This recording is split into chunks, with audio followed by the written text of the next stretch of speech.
.0060 acetic acid.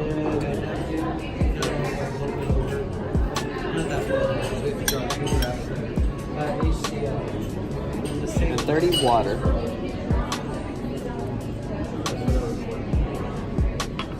Making 120 milliliters of buffer.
Trevor and Udit explain chemistry, take 2.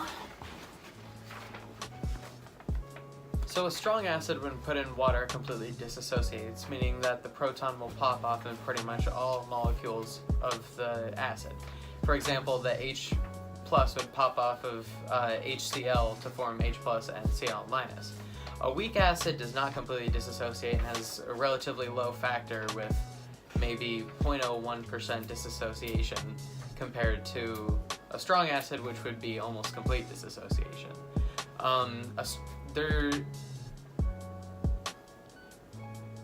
The equilibrium factor for a strong acid is going to be very high, meaning that it's going to go mainly towards products, and in a weak acid it's going to be very low, which means it goes towards reactants.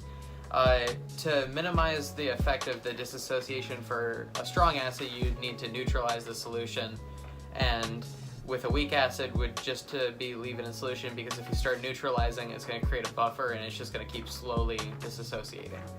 So what is a buffer and how does the buffer work? A buffer is basically a mix between a weak acid and its conjugate base, or a weak base and its conjugate acid.